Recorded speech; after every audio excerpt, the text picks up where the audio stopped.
What's good, everybody?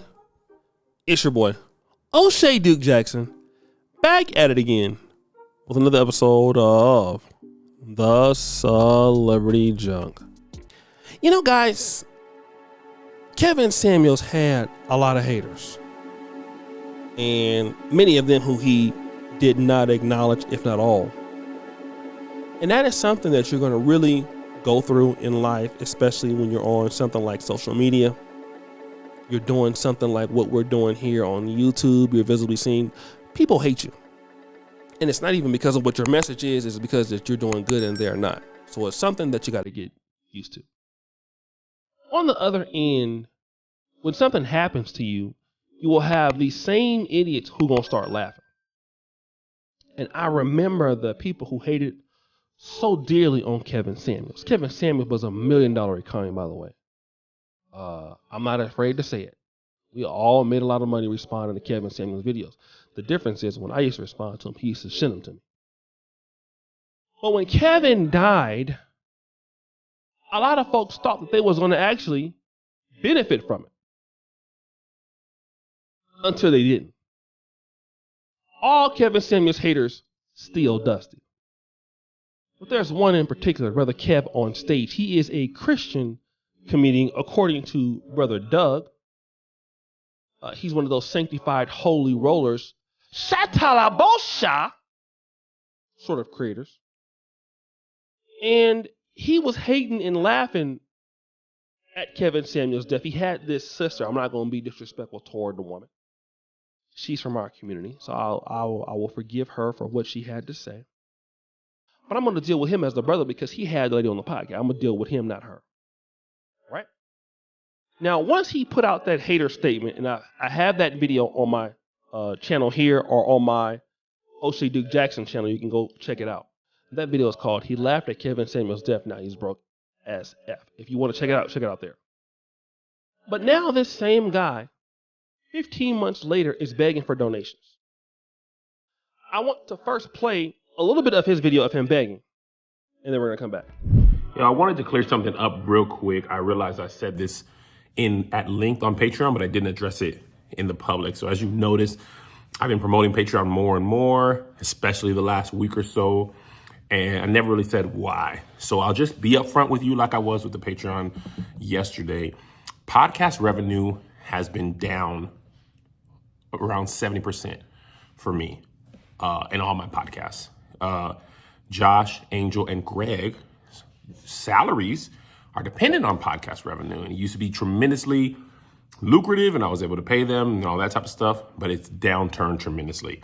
So instead of having to lay them off or reduce their salaries, I decided to give the Patreon audience and you an opportunity to help basically save their jobs. I'm not even, to put it plainly, in order to help keep them on payroll, I'm going to offer more stuff on Patreon. More shows, more exclusive content, things like that. I asked my Patreon if they could increase their monthly gift by $2 or $3, and I'm asking more people to join so that I can continue to keep these people on payroll and other creators around be able to help them do what they do, pay some of their bills as well. One question I get a lot is, what about the app? What's going to be on Patreon? What's going to be on the app? I will always make the distinction on what's going to be on the Patreon and what's going to be on the app. But the people I mentioned, Josh, Angel, Greg, they don't work for the app. So what the app doesn't directly affect them.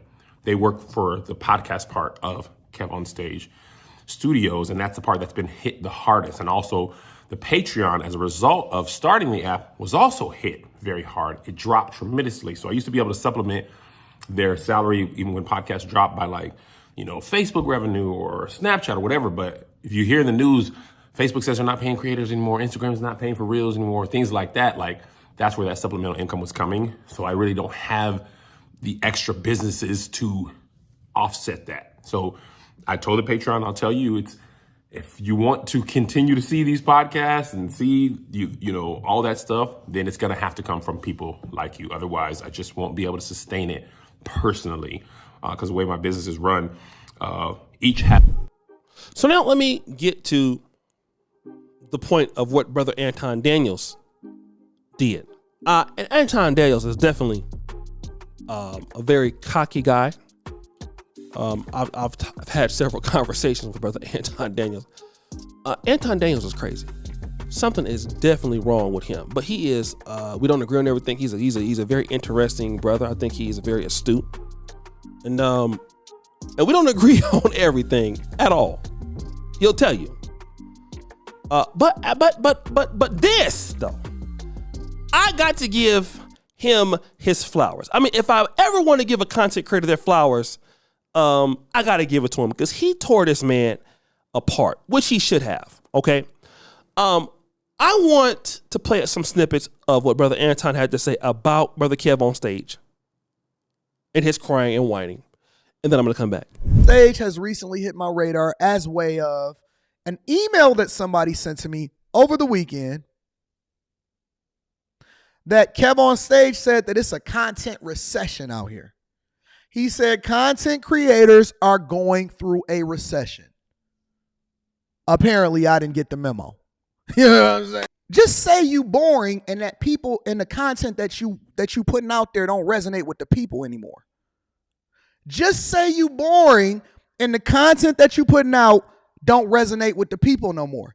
See, nobody is impressed by subscribers anymore because that don't translate into the money.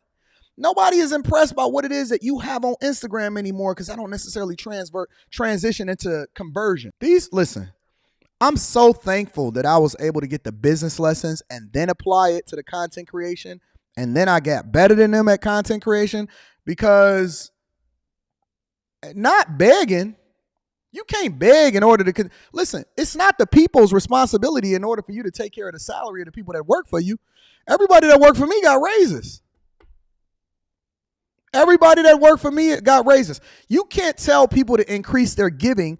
What you do is you increase the value that you add to them. And then if they choose to continue to work with you because they can't go without the value that you add, that is the way that you start to continue to increase the people that patronize you. If you can't hack it, if you can't cut it, then just say that. If your podcast ain't popping or you boring, then just say that. All businesses, look, in every other business in life, if it ain't working, then you got to do layoffs. If it ain't working, then you got to do layoffs. Do some cutbacks. You can start doing your own editing. You can start doing your own editing. Maybe you need to get a different podcast or whatever, so on and so forth. But listen, if the restaurant not popping, then they got to lay people off. If the plan is not popping, then they got to lay people off. This is called capitalism. The people will go where they see the value or where they feel like they can continue. We got over 2,000 people in here watching live right now. We ain't even finished expanding over in the spaces that we supposed to be in. The people will go where they see the value. If you are not a value add, then you are going to be removed from the visibility of the people. You are going to fall out of favor. I hope you had investments in other things and you're not just dependent on this in order to survive, because if they work for you, then they probably going to be working for me. Okay, now I know he did a little bit of bragging there. That's how Anton does things. But it don't take away from the fact that Anton Daniels is right. He's righter than two right shoes. Let me deal with this. First of all, I'm in this business. You talking about revenue is down. This guy has probably way more money than me. I would assume that Kev on stage, he's a Christian comedian, so he's not just big on YouTube because he's been taking these same trash clips from YouTube onto all these other platforms. I mean, no real editing, no real investment into the business that I see. So he has like 2.9 million followers on Facebook. And so he makes a lot of money on a lot of platforms. He's not that good to me. I mean, he's just not. Kev on stage is one of those guys who got there first in the game. And people just got better than him. And so he was used to being there and getting a lot of money and doing a lot of things. But Kev on stage is not a great creator. He's not good. I'm sorry. Nobody will watch him on a podcast because he's just not interesting. He makes silly videos that don't make sense. He doesn't put any real effort into what he's doing. And he's one of those early kind of Facebook creators that's been around for a long time, talking about nothing, largely untalented. And he makes a lot of money, but he's saying that he has to, he needs more donations to do X, Y, and Z. How, when you have all this revenue coming in? Facebook, he's probably making more money on Facebook than YouTube. The reality is on YouTube, bro, you have all kind of streams of income, merchandise, AdSense. Now you want folks to pay your money. Kev on Stage has to be worth at least $300,000 or $400,000 or $500,000 a month. All of the stuff has to be. But he's begging. A guy like me, I'm barely on Facebook. Stop the show. But you can go and follow me on Facebook at O'Shea Duke Jackson. I'm about to start going over there getting this Kev on Stage money.